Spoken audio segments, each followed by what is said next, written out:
Hey, listeners. In this episode, Chris, myself, and our guest, Bob Wilkinson, are going to be discussing policies and legalities that have been released or will be released concerning the field of open source intelligence in the U.S. government. These views are our own and do not represent any specific agency, company, or program in the U.S. government or supporting the U.S. government. We hope you enjoy this episode. Hey everyone, I'm Tim. And I'm the only Luddite in the OSINT world, Chris. And welcome to the OSINT Output. All right, bonus. There's a countdown. I didn't know that there's a countdown before we started recording. Man. It does it every single time we start recording. I've never once looked at it. This, again, I love the fact that there's a Luddite on the call right now. But thanks for checking in with us, guys. This is our, third bonus? Yeah. Bonus 003, an interview without, that's not you or me. Yeah. So we got Robert Wilkinson on the line here. Somebody actually was a mentor to me, got me into the OSINT community as a trainer, right? He actually trained me back in the day and helped me out. So, Bob, welcome. Thanks. I'm really happy to be here. So, Bob, getting started off here, just tell our audience a little bit about you and, why you decided to come on the podcast. Okay, so a little bit about me. So I'm an OG. To me, that means old guy. OSINT old guy. So I've been in and around the Army for 42 years. That is a long time. Yeah. Like I said, OSINT old guy. So I spent the last 20, I guess it's now been 22 years, as an intel officer and also as a defense contractor since 2008. So, all my uniform time was reserve and guard, and a couple combat tours in there, lots of deployments to interesting places. And then, how I got into OSINT was kind of a fluke. As an all-source officer, I did OSINT before there was a discipline. And you guys may remember, before there was a set of rules we had to follow, there was just go find stuff. Kind of like the Wild West. We just went out and found things, and over time, it's kind of like policy told us where we needed to go after that. It's still how I do it in my personal life. Well, yeah. I mean, if you're an academic or you're in the civilian world, go find stuff still works. But in the intel community, now we have to follow a set of rules, and for good reason, because the risks are so much different today than they were back in the day. Going out to your adversaries' domains and getting information from them 20 years ago was no big deal. We looked at their stuff. They looked at our stuff. We knew, they knew, nobody cared. And they purposefully put things out there so we could see them. Now it's more like, do I want to run the risk of the adversary knowing what I'm doing and being able to affect it, or be able to divert me to disinformation without me knowing it? And now I'm recording information that's inaccurate. So in that light, it sounds like the discipline that we've built since 2008 drives us in a way that protects us, that protects our networks in some capacity, and helps us avoid, sidestep, or be cognizant of deception, disinformation, mildeck, things like that. Yeah, actually, so what I do now is I teach full time. And so, part of what we teach Army students, and sometimes joint students come along on a space A basis, we teach them there are 6 areas of risk to think about. So the obvious one is cybersecurity, right? Anytime you transit the internet, you're being tracked, you're being cataloged, your activities are being recorded so somebody can make money and sell you as a data set. So that's a given. But then there's operational security considerations, right? And I don't want to give away what my intent is, what my interests are, what my organization is, who I work for, or where I come from. And that's partly to avoid deception, but also just protect capabilities, sources, and methods. Mhm. And then another area of risk is the identity of the practitioner, right? If you're sloppy and your tradecraft is bad, or if you just don't care, then you could accidentally spill information about yourself. And someday you might find yourself on a most wanted poster in a post office in Moscow or Beijing. So you don't want to be that guy. You've got to Known for protect being your own famous. identity. Yeah, known for being famous, not infamous, right? That's actually one of the things I've been focused on as well is I'll go to FBI's most wanted cyber criminals, and I'm like, well, I wonder what I can find out about these guys because they've done exactly what you're talking about. They weren't protecting how they were presenting themselves over the internet. Right. And then you have legal considerations because of copyright and intellectual property laws. So you got to know how to properly give people credit for their work and try to follow something called the fair use doctrine, even though it's not a bulletproof defense. And then there's the risk of psychological harm from repeated exposure to nasty, mean, ugly stuff on the internet. You know, And that's something that Go both ahead. Tim and I are big advocates for is mental health and mental preparation for being out on the internet as an OSINT practitioner. Right. Intel oversight.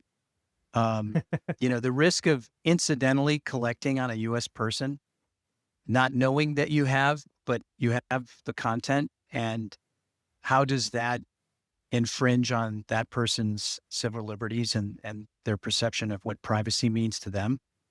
That's another consideration. So a trained professional is somebody who can address risk in all 6 areas, mitigate those risks down to the lowest possible residual level, and then perform the mission with that organization's approval, that commander's approval for that level of risk. So Chris is he went much more in depth on your background than I did because I've known you for quite a while right now. And Chris had some very focused questions. That's some very specific, but so we got to cover some of that first. So let's talk about some of your civilian education, and then I'll ask my very specific questions. Yeah. All right. All right. So Go for it. you went to what? Oh God, is it Lake Forest? Loyola? Yeah, little tiny liberal arts school north of Chicago, Lake Forest College. It was actually my fallback university. So my first year in college was at Rochester Institute of Technology in Rochester, New York. And Okay. I enlisted in the Army in 1983 while I was still in high school. And my mom didn't want me to join the Army, but I was determined to show her because I was going to join the Army. I had my dad sign on my behalf because I wasn't 18. And then I said, I don't want to go to college. I want to go on active duty in the Army. And my mom was like, no. This is not going to work. You're going to go get killed. 1983, think about it. Cold War, Ronald Reagan, evil empire. So she was freaked out. So she applied to RIT, got me a small scholarship and admission into a fine arts program for photography because that was Ooh. kind of my hobby in high school. So you're a And big I fan had of taken a Shutter bunch of Speeds? electives. Oh yeah. So I'm actually in basic training, and she's sending me letters about, here's the admission paperwork, and you've been allowed to go to college, come home, quit the Army. And meanwhile, the Army kind of messed up and they sent me to the wrong place. So I was supposed to go to Fort Jackson, or I'm sorry. That never happens. No, that doesn't sound like the Army at yeah, I all. know. Yeah. That's My why I was recruiter never Navy. lied to me. So I was supposed to go to Fort Knox. I was supposed to do 1 station unit training, and that meant basic and AIT. And they sent me to Fort Jackson instead. So I went to Knox. I spent like 12 days sitting on my hands at the reception station, and then they put me on a bus and sent me to Jackson. And that made me late for school, right? Because when I finally said to the Army, hey, this isn't working out, I want to do something different, they said, well, there's ROTC at that school that you got into, so let's recontract you for an ROTC simultaneous membership program. You can serve in the Army Reserve and get commissioned in 2 years instead of 4 years, and it'll be great. Trust us. Oh, yeah. So went off to RIT as a freshman. There's like 40,000 students at this school, and I'm lost. I missed orientation. I showed up, with my head shaved, and, had to take classes. Yeah. I had to take classes I didn't want, right? Because they were the only ones that were available, like algebra at 8:00 in the morning. I would have loved that. I would have. I like math. So God, I'd have been in that. I took calculus. My calculus class was at 8:30. Yeah. I all my classes in college, I wanted them between 10 and 3 every day. Yeah. Because, the drinking age was 18 in that state in New York. So I was all about sleeping in. So long story short, I didn't do too well. Right. And my GPA was pretty bad. ROTC put me on double secret probation, and I had to go home and figure out what I wanted to be when I grew up. So I applied to Lake Forest, and I got like 1 or 2 credits transferred. A history class, which I did well in, and military science. And then so basically I started over again as a transfer in second semester freshman at Lake Forest. And that was in 1984? 84th, yeah. And I graduated in 88. So I was on the 5-year plan for a 4-year degree. Perfect. Yeah. So I was actually on the Lake Forest website, and they mentioned that they've won a championship in some sport between 1985 and 2007 every year. So I assume that you spawned that, right? Since you got there in 1984, you got their athletics up. No. No, I didn't do any sports. So they didn't have my sport, which was an equestrian sport. They didn't have a Boomer the black bear out there hanging out watching you ride horses? Nope. Or are you talking about hobby horsing? Is that? No, real horses. Yeah, I grew up on a stables. My parents had boarding stables. Yeah, I didn't know. And I rode horses all through grade school and high school. I could have gone to, if I'd continued to dedicate myself to it, I could have gone to the Olympics, but I wanted to join the Army and do what my parents didn't want me to do. So you could have joined the cavalry. Yeah. So funny you mentioned that, because when I was down at Fort Huachuca working there, I looked into the little cav troop they have of volunteers, that do events. And they said, well, you're too big. You're too tall and too heavy. The horses we have, no. The Army has weak horses for I was about to say there should be like battle. Well, so it's like their little cav troop, that runs across the field with sabers for all their. I could totally major understand that. events. I don't trust anything that's crafty from the front and sneaky from the rear. So I've never been a horse person like at all. Oh, I kind of got there. So Lake Forest, they have the black bear as a mascot. Chicago, we're still in Illinois, has the Bears, and then the Chicago Cubs. Like there's no natural bears in Illinois. Like, what are you guys doing over there, man? Well, not anymore. There was at one time. All right. And And I want to say it was 85 when, the Bears were the NFL champions. Yeah. I mean, So, memory so the moment serves. that Jim Bob McMahon. Wilkinson showed up in Yeah. Illinois, that's when that state just took off. Championships all around. Mike Ditka. Yeah. I can't claim that I know anything about Lake Forest championships back then because I did not attend any of their events. I did get paid. So there's a practice field that is owned by the college and adjacent to the campus where the Bears work out. And I did get paid to pull the tarp over the field when it was going to rain and then pull the tarp back before their practice events. So you were So that was- vital to their championship Yeah. season. Of Yeah, course. definitely. Yeah. That really affects your morale, not running on an effectively prepared surface. I've been there. Yeah. We had a really crappy field when I played football. I wish that thing was better taken care of. Oh, See, but you should have had Bob. You would have won the championship that year.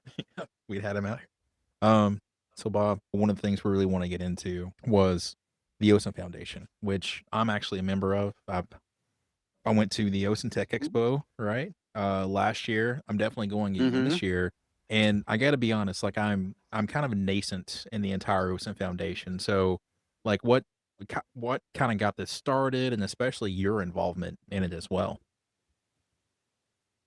Okay. So the catalyst really belongs to Elliot Jardine, and he and our president got together and kind of talked to others in the community and said, we should really have a professional organization for the discipline in the IC because OSINT is undervalued, right? And everybody says, yeah, 80, 90% of my requirements can be answered with open source information. Great. How about throwing some money in the hat to create better capabilities across the IC? And instead, we don't have an agency that is our champion in that sense in the IC. So we decided, the founding members and the senior leaders who got together decided that we needed the OSINT Foundation to be the champion for the discipline. It's a public charity and it's a professional organization. Barb Alexander is our president. Elliot Jardines is our director of operations. And I'm a member of a volunteer on the practitioner committee, which is the kind of the top level committee. And then there are other committees that we have since formed, the tradecraft committee, certification committee, and resourcing and policy committee. And there's even now, a scholarship fund. So we're awarding scholarships to students who want to study intelligence as a discipline. We're partnering with IAFE, International Association for Intelligence Education. So we're partnered with them. In fact, one of their vice presidents sits on our committee. We're dedicating our time as volunteers to promoting the tradecraft, elevating the discipline, and working with academia. So in the near future, we'll be publishing a certification process that will start with, young students who want to maybe study or take a course at a university on OSINT, and we're going to publish tradecraft literature that will be free and available for anyone to use if they would like to use it in education. They just have to give the foundation credit for it. And so we're trying to elevate, the discipline in the Intel community. The foundation has actually been asked to offer opinions to certain committees on Congress. So we're gaining some traction. And the cool thing is we're able to create a forum for continuing education. That's part of the plan. we're able to create an opportunity to get together and socialize with your fellow practitioners during events like the Tech Expo. The Tech Expo is going to grow. The plan this year, I think, is a whole day. Part of the day will be seminars.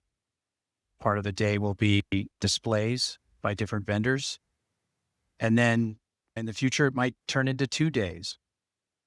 And, Which, you know, honestly, I it would might even- love to see. Yeah, I mean, last year when I went, I didn't have enough time to actually sit down and talk with all of the vendors, just to talk about their tools and then offer them, my insight and on what their tools are doing and how they're using them. Yeah, one of the things you mentioned was in the future, there's a potential certification. Like, how do you see about standardizing the discipline just outside of the government intelligence community? Because it seems like the membership right now is mostly focused on U.S. based individuals, or maybe North American based individuals. How do you feel about standardizing the OSINT process outside of that and going global, if you will? So the foundation's mission statement is strictly focused on the United States and the Intel community. So only membership, only U.S. citizens can be members.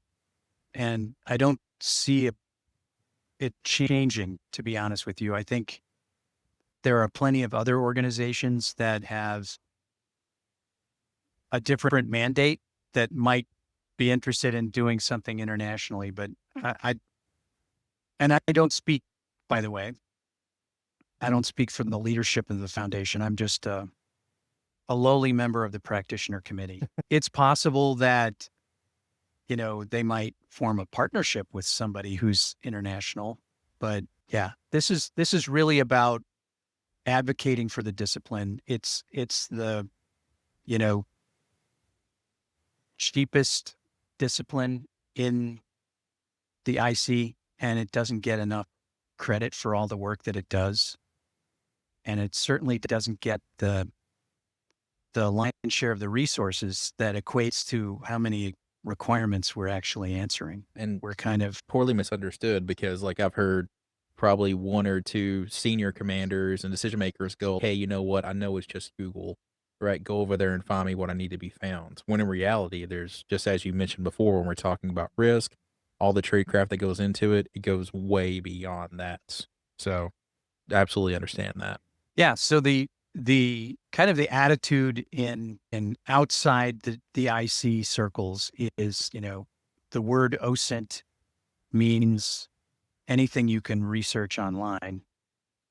And I think your forum, correct me if I'm wrong, but your forum is about the discipline and how it's defined in the IC. And we need to clarify that. It is an intelligence discipline. It is not a euphemism for private detectives who find information on people online, or it's not the same thing as what Bellingcat does or what other organizations promote when, they sell their certifications for profit.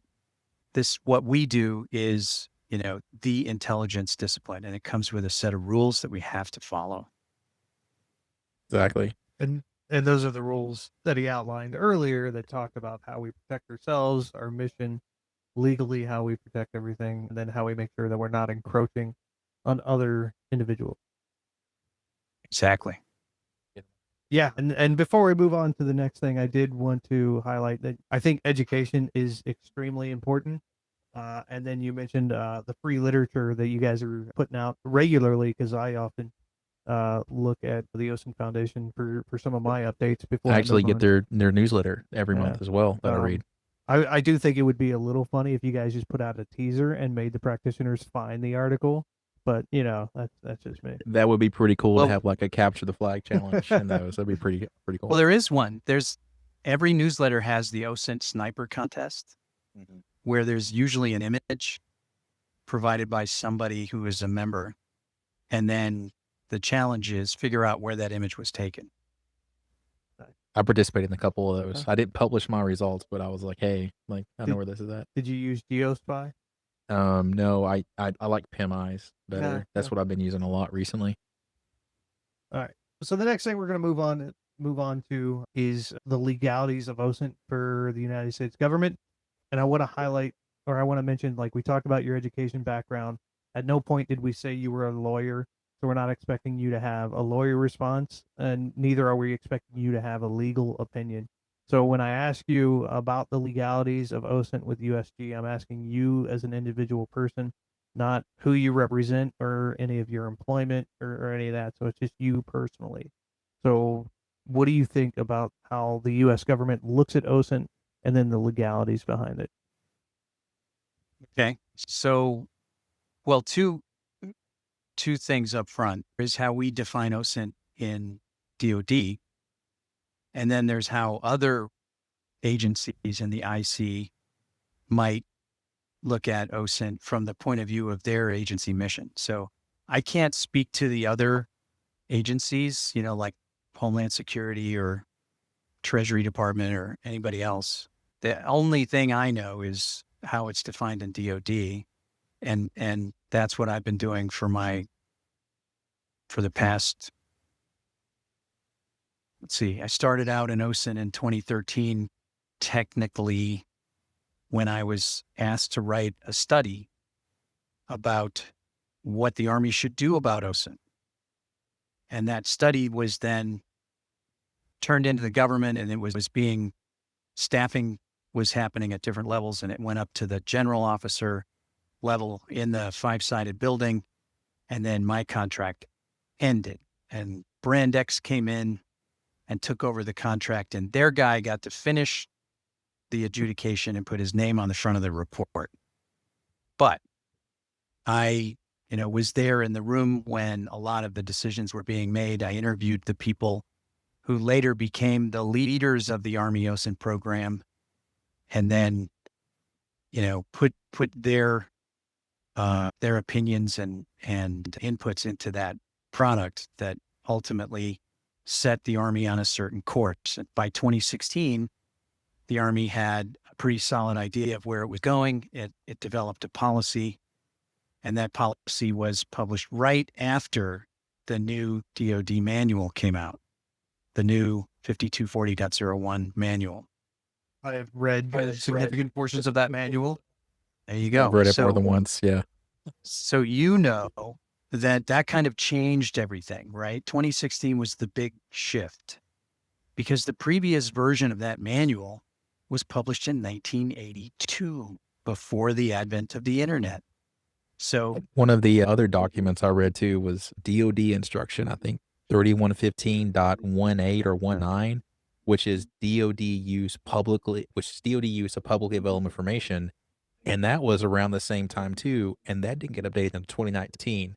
And there's one medium that was never included, which was the internet for PAI. So what you're saying is things change, and we're sometimes slow to make the appropriate changes to catch up. Oh yeah. Policy always lags behind the state of the art by years, right? So you just have to try to meet the spirit or intent of the policy when you're thinking about those newfangled ways of doing business or new data sets or whatever. So back to legalities. So everything changed in 2016, right? So the definition of collection that we know and love today was published in that 2016 DoD manual. So the Army was reacting to that draft when it created its own directive signed by the Secretary of the Army, creating an OSINT policy and regulating OSINT under the Army OSINT office as the proponent for OSINT activities. So the purest definition, the 50,000 foot black and white, I can see clearly, all the lines are nice and crisp definition of OSINT, comes from Congress, from public law. The 109th Congress published the National Defense Authorization Act for fiscal year 2006, in which they said OSINT is made from PAI. And that PAI is collected, exploited, and disseminated in a timely manner to an appropriate audience for the purpose of addressing a specific intelligence requirement. So with that in mind, plus the definition of collection in the DoD manual, which it's kind of awkward in the sense that you can't look up the word collection and see the definition. What you have to do is go to the glossary and see where it says, if you copy, save, store, or utilize in any manner, then you are technically collecting. So that sounds like a government document to me.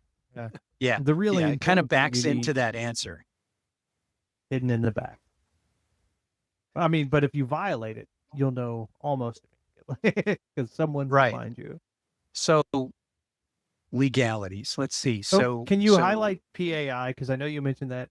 And Tim and I have talked about that on previous episodes, but we didn't talk about it on this one.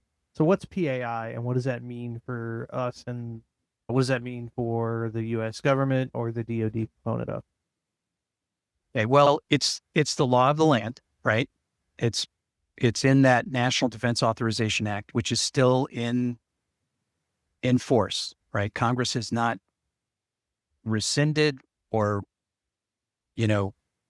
replaced that wording. So it is still all the instances where the public can obtain, purchase, or observe, or find the information online. And so that definition plus how DoD Manual 5240.01 describes collection led to the Army's policy, which is thou shalt be a trained and equipped collector with mission and authority to perform any OSINT activity. And that remains the case today, even though there are plenty of strategy documents and there are some draft policies that have been circulated, as of Friday at 4:00 when I logged off the network, nothing had changed.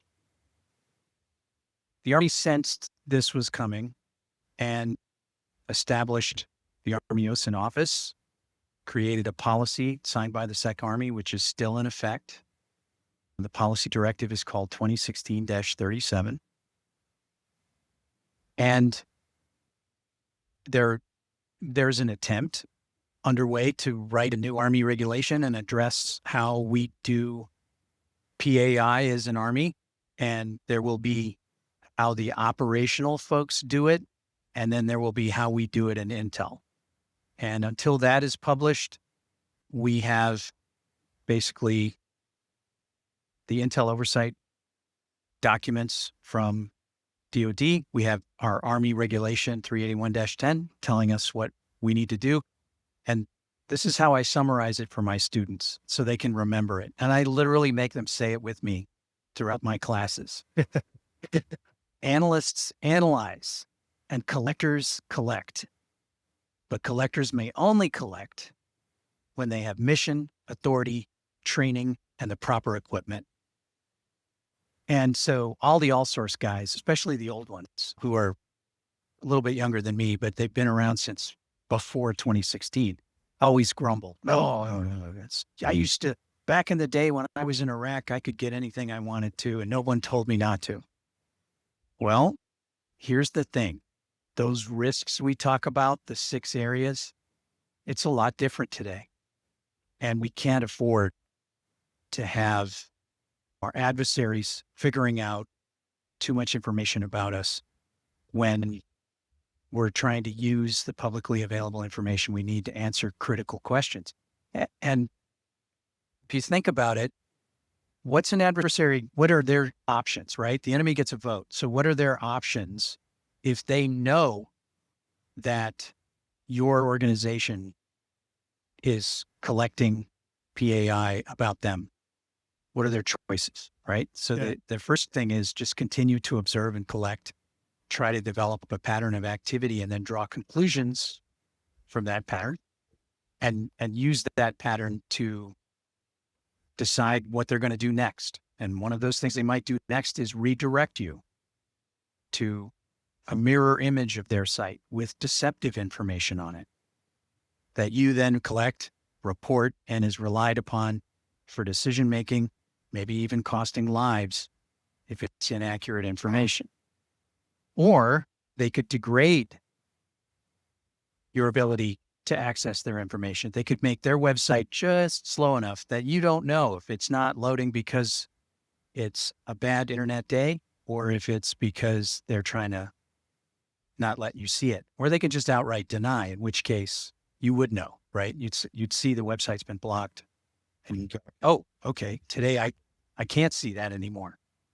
So that's a loss of intel potential, loss of a source if we don't protect it.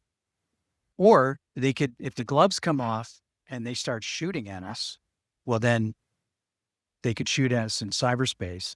And if you've left yourself or your organization vulnerable, they'll exploit one of those vulnerabilities to attack the network or to attack us individually. I mean, how hard would it be to figure out from maybe your family, some member of your family on Facebook or Instagram that, you're involved with them. And now we know your circle of friends, the whole thing goes Based on my LinkedIn, it's not hard. right. I want to highlight, I really like the phrase, they're going to shoot at us in cyberspace, because I think if we presented things, and I mean, we'll go purely DOD and U.S. government side of the house, if we presented things in that manner, or more people viewed it in that manner, then I think more resources would be allocated towards the practice and the discipline. And I want to second that too. And Bob, you probably had these interactions with commanders, senior decision makers, where the more you can relate it to tradecraft they've learned through the schoolhouse when they were younger, the more they can understand the technical tradecraft that we have now when it comes to OSINT. So take new technology, a new term, and translate it to historical document or historical terminology. Yes, I guess sometimes you have to, whoever your consumer is, you have to tailor your argument to whatever their experience has been. So if you're dealing with somebody who's a maneuver commander in a infantry battalion or a brigade combat team, and you're the two, and you're trying to say, look, boss, OSINT takes time. OSINT is hard. It's not just Google. And done properly, it is documented so that, my activity can be investigated, audited, and, cleared of any question later of any impropriety, so that legally we're above board in how we do it, right? We're taught to keep a activity log of all of our activities. So you have to allow me the time to do it right. And those commanders who are like, get it right now, I don't understand why this is so hard. They don't get the fact that we have a set of rules called Intel Oversight, and we have to follow them. And it takes time to do it properly. Totally agree with that 100%. Just saying you can't find something is almost as valuable as saying you found something. The fact that you could deny this information doesn't exist yet goes towards furthering an intelligence requirement or addressing a gap that we have currently. But yeah, and Bob, I know we can go all day about legalities for OSINT sometimes, and when it goes into ethics and moralities as well. But, one of the things that our listeners and also people that I talk to always ask me is, what opportunities do I have to get into OSINT? So is there anything you probably recommend for educational opportunities for maybe service members, government employees, or even on the civilian side? What's the best way to kind of start going towards being that OSINT practitioner? Okay. So you were asking about people in the military, but also in the civilian world. And Yeah. let's look at it from three perspectives. Okay. One perspective, you're in the military. I don't know how the Navy does it, and I don't know how the Air Force does it. In the Army, we're building OSINT teams into force structure. And those teams will provide some opportunities for MI soldiers if they want to get into the discipline and earn, train and then earn the ASI, the additional skill identifier, to be considered an OSINT practitioner. If you're just somebody who wants to get into the IC, I know that there are IC agencies that are creating civilian workforce OSINT positions. And so you could track into those OSINT officer jobs. And the Army's thinking about it for its Army civilians also. So there will be opportunities to get into it that way. In the civilian world, remember the definition, of what we've been describing this whole time doesn't apply. It's different, right? So there are lots of places where you can earn a for-profit credential, right? You can sign up for any number of different courses and they'll give you some initials if you pay them enough money. But it's not the same as what we do. They certainly don't have the rules we have to follow. But if somebody wanted to get into it, let's say they're inspired by Bellingcat or some of the other folks who do a lot of online investigations and publish in the public domain, and they want to do the same thing. Well, great. Bellingcat offers training. I can strongly recommend them. And there are other commercially available certifications, but those will not equate to anything recognized in the IC. So you couldn't then come to the IC and say, I'm qualified, please put me in the position. You'd have to attend Take me off the bench. IC training. Yeah, so, no, so part of the reason the foundation wants to develop this certification path for practitioners is so we can get everyone in the IC on the same wavelength and have a professionalization track with multiple levels, ultimately leading to a consensus in the IC on what that looks like and what the standards should be, because there's a bunch of different opinions right now and no consensus. So we're trying to build consensus and we're starting at the entry level first. So that would be, students who want to learn about OSINT and maybe then join the professional organization and then benefit from networking in the organization to then move on in that career inside the IC. So that's what we're trying to do. Now, training opportunities, there's lots of courses taught by different organizations. The Army seems to be the leading service component there. Our courses are now being adopted by other service components. So the Army OSINT office has a pretty bold plan for continuing to develop additional training. They've just had their first advanced course, an entirely new advanced course just recently they piloted. So, they've already put together their new qualification course, the OSINT basic course. So getting into those, if you're in the Army, it just means you've got to find the OSINT organization near you and convince them to transfer you to their organization and then go off to the school.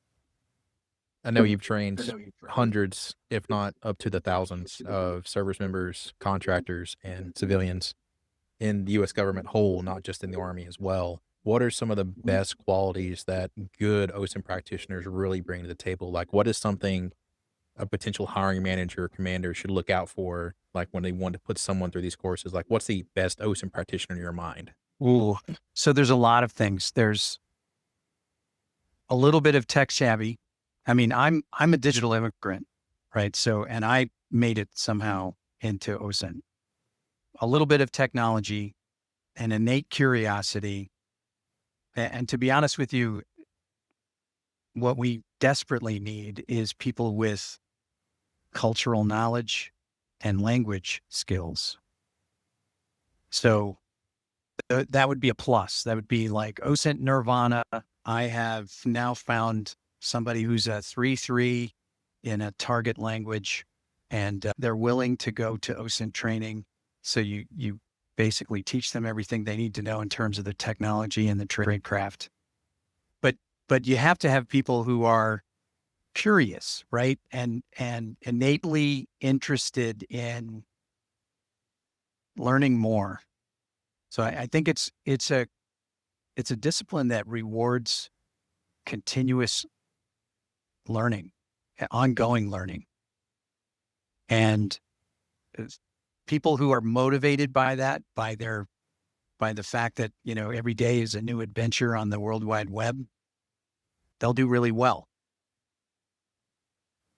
People who are, technically challenged and are afraid of their browser's setting menu should probably go do something else.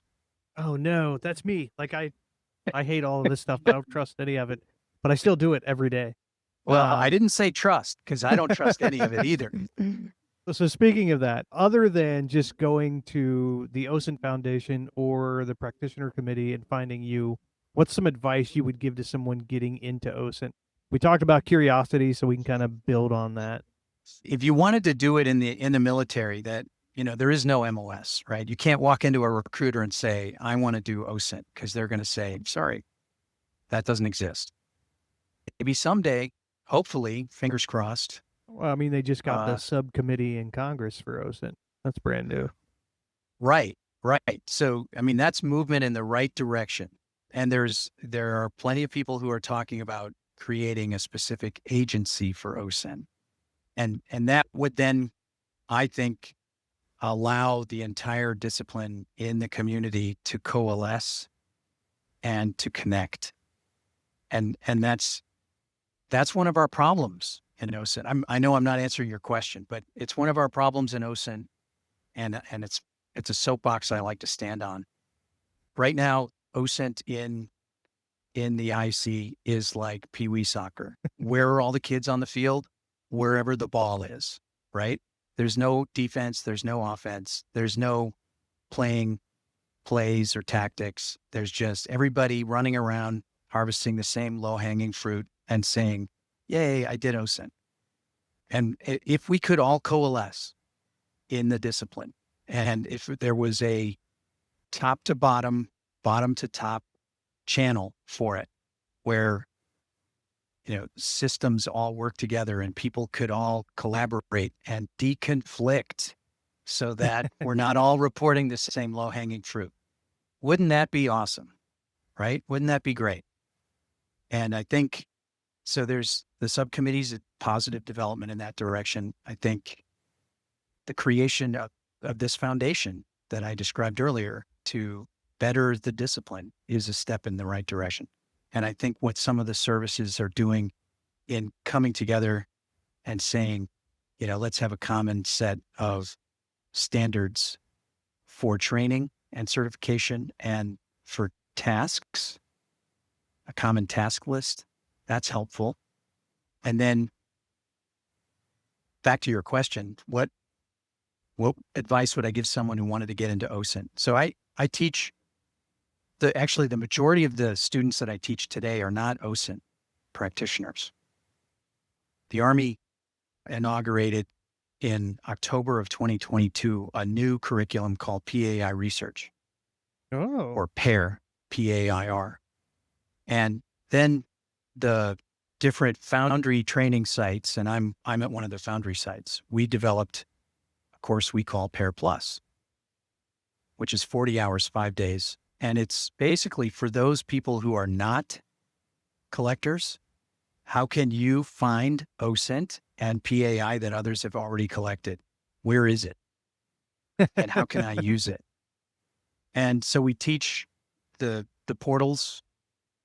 We teach some of the exploitation tradecraft that a collector might apply to raw PAI. Because if I go on a major government portal and I find some stuff that somebody else collected and it's just there. There's no context. It's not been processed, but I find it and I want to use it, right? It's already in government hands. I'm allowed to receive it. There's no collection taking place. But now I need to appreciate who published this? Who's the source? Who is the author? What is the author's credentials or experience or background? And then how reliable is the information?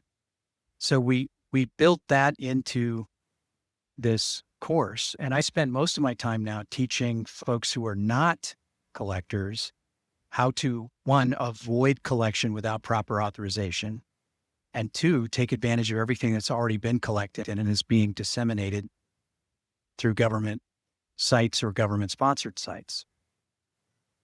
So they often ask me after the class, oh, this is cool. I want to get into OSINT. How can I do that? And so the answer is, well, if you're a soldier in the Army, you've got to find one of those organizations that is going to have an OSINT section on its manning document. And then you need to go, get assigned there somehow.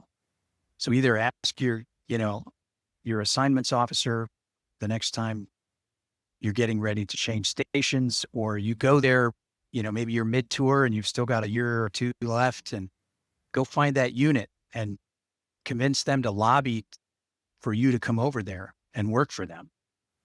And then once you're in the organization that has mission and authority, then you're allowed to get the training to become qualified, and then you earn the skill identifier. And from that point on, you can continue to work in the field if you can leverage your skill identifier. All right, Bob, I want to be mindful of your time, especially since you've graciously volunteered it to us. We want to give you time here to just, if there's anything you'd like to promote or anything else you'd like to talk about, feel free to shout it out and we'll make sure it's published on the podcast. Okay. So, let's see. You asked me about my education and we only talked about my undergraduate degree. There's a little bit of a story to my graduate degree. I went to brick and mortar grad school twice. Both times I got orders to deploy. And I was just so mad. The first time I was in a program for a leadership master's. And then the second time I was in an MBA program that was fully funded by the state of Illinois Scholarship for Veterans, and the university was giving me a grant for the remainder. So I was on a free ride to get an MBA, and I got interrupted again to deploy to Iraq. So when I came back from Iraq, I said, well, I'm never going back to brick and mortar school because, I'm probably going to end up on the list again to deploy. So I went to American Military University and I said, here's all my MI training from Fort Huachuca. What can I do with this? And they said, oh, okay, you can get so many credits and you only have to do this many more classes to get a master's degree. So I did it online. Oh, yeah. Yeah. That was more about checking the box so that I could be promotable than anything else. But I will say this, getting the advanced degree opened my mind to studying the literature that I now use to develop courses teaching things like critical thinking and, analysis of competing hypotheses and things like that. And so, back then when I did it, I was like, oh, this is so boring and I can't believe I signed up for this. And, I'm just going to nug it out and get it done. But it actually paid off, right? I used some of the things that I learned in what I do now as an instructor. So there was some benefit to it. My degree in history, I can relate history to my students all day long, but it just, didn't open any doors for me. But the intelligence degree really worked out nicely. I'm pretty happy with it.